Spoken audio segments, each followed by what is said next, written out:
So how to screenshot your screen on your MacBook. So the first thing you're gonna do is you're gonna hit Command, Shift, and then number 3, which is right here, all at the same time. So Command, Shift, and 3, all at the same time. And then it should look like this. You should see like an image pop up. That's gonna be your screenshot. You can either click on it, or if it goes away, you can go to your Finder here.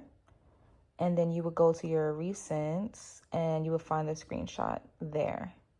And then from here, you can crop the screenshot. So you can go to this little pen right here, a little pen. And there you can like do multiple things. You can add text, you can add a signature, you can scribble on it, you can crop the image. You can save or send or share the image. And yeah, that's how you do a screenshot on a MacBook.